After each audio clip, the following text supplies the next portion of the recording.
Hey guys, welcome back to Pilar Orchids. Thanks for checking in. We want to share and look at the joys of growing orchids from seeds, from seedlings, or young plants, getting some non-blooming sized plants. Here it's watering day today, so we've got all of the seedlings that we have. Well, not all, but the vast majority of our seedlings are out now and soaking. A couple of these plants obviously were not ours. If you follow the channel, like this one here, that's in bloom. That was just a no ID pickup from the store a couple months back. But yeah, it is a young miniature plant. Guess I can take that one out. That one doesn't count as our seedlings. Okay, there's a few in here that we didn't deflask. Cutting that we took from the Basidium shooting star is black gold.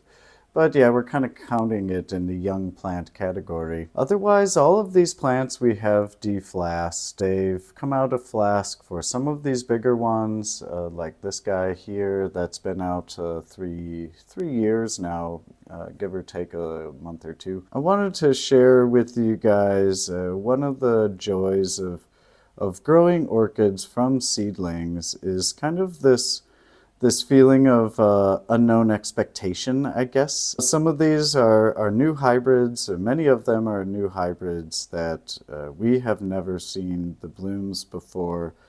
We've seen someone on the orchid board posted, they had this same cross from the same vendor.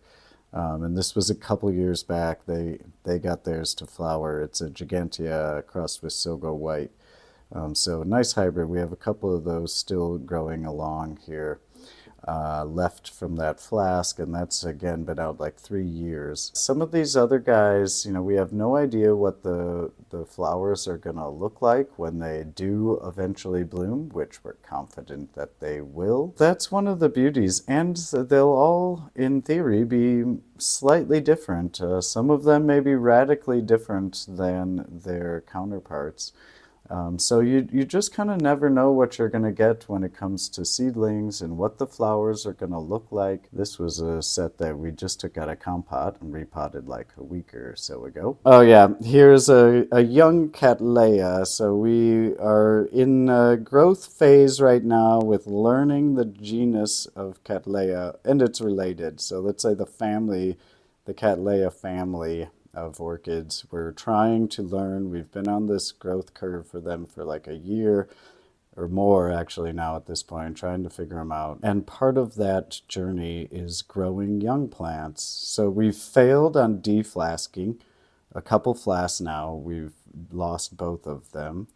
So we need to figure deflasking of Cattleyas, but we decided that, we wanted to get a new plant in the Cattleya family, but we also wanted to get a young one. This is a quite young plant, not blooming size. This is a seedling Cattleya. We're just trying it out. This is a new plant, one of the only plant. We did get a couple of new plants here this year. We bought like 4 plants, and this was one of them. Sorry, we don't do unboxings here on our channel. That's for the other guys. Here's our most recent deflask. You can see here, Violacea, Phal Violacea. Now we've grown adult Violaceas, or tried to grow them, without much success here. So another benefit of growing from seeds is that plants that make it, they are typically healthier, more robust in your conditions. We can start growing them and adapting the roots to our media immediately after we deflask them, which is a bonus. You're not trying to grow a new set of, like if you buy a mature plant and it's grown in moss for its whole life and all of its roots are adapted to moss. Basically, if we try to repot into like our typical bark and leca mix that we're using, all of those roots will essentially die, you can expect significant root loss when you're changing the type of media that the roots have become acclimated to, adapted to. One way around that, and to ensure that, your seedlings and your orchids have really good solid root growth, is to grow them immediately in your media that you plan on growing them in for basically their whole life. So that's a nice benefit. All the roots that come on, yeah, they are well adapted. And yeah, repot is no problem. Another benefit of having them all out, we try to water them. Again, it's watering day today, and you can see most of them here are still soaking. We like to look at all the roots, and it's good to inspect the plants and see what's going on. Right now, most of them have good, solid root growth starting. You can see nice, healthy, green, plump roots. There's a growing root tip there. It's one thing you want to do with your orchids. And again, for us, we love doing it, or, certainly it's one of the benefits is, let's see what this one looks like. I haven't looked at this one yet. Yeah, okay, so good, big, long root there. Looks like a growing root tip. Right, so lots of nice roots on the other side. This one is one of the Carmelas Maynaui. You can tell we know these, right? I love growing from seed because you get to see the plants as they grow and develop and all of their unique traits that they share in common with their brethren, their siblings. Like you can tell where the Carmelas Maynauis. They have this purple hue, right? So I can just look around and easily see which ones have it. Whereas I gotta look and see where another. Oh yeah, here's one. It's just a little bit purple. There's one, right? So all of ours that have this this purple hue on the leaves, they are typically from this Carmelas. Now here is one that's an imposter to that has a similar trait. This is all I know is it's an ancho chili something. We got this in a flask, a little flask that we get for typical mini flasks, I guess you could call them. There's like 5 plants. This is the only plant from that flask that made it or that we still have.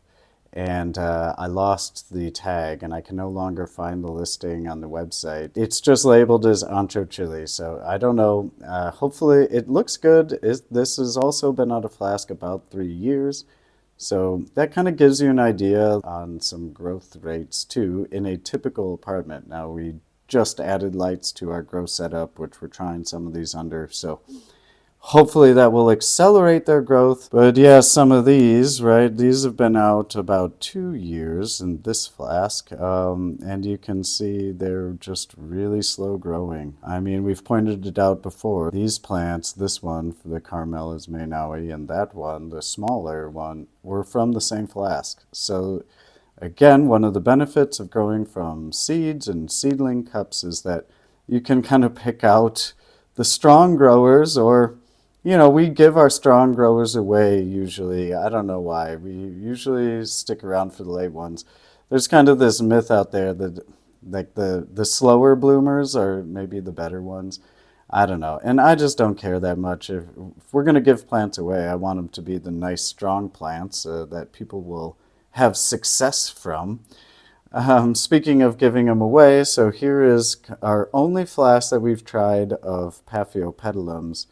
This is also 3 years out of flask, so I'll show you, a little bit of a scale. It's very small, 3 years out of flask. It's been in semi-hydro basically since we deflasked it. In the little mini packs, we got like 4 of these little seedlings from that. This one we potted separately. The other 3 we potted together, and we gave those 3 away to a buddy at work.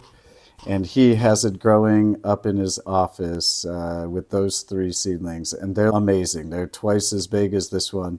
They're also grown in semi-hydroponics, so a little semi-hydro compote on those. It is a hybrid, I forget, Emerald Zenhaida. One of the other reasons that we like to grow from seed is that it allows us to really learn the plants, I think, on a deeper level than just getting older, mature plants. It's kind of resetting the learning curve when you start with seedlings. They take a little bit of, not just, I wouldn't say more work or more care, or more difficult care. It's just, it seems like we try to treat them a little bit differently. Certainly the first deflasking, if you've seen our videos or others, you can tent them with a little clear plastic bag, and that really helps a lot to just make sure that they have a good start. You can put them in a bit higher light then as well. For us, that seems to do well.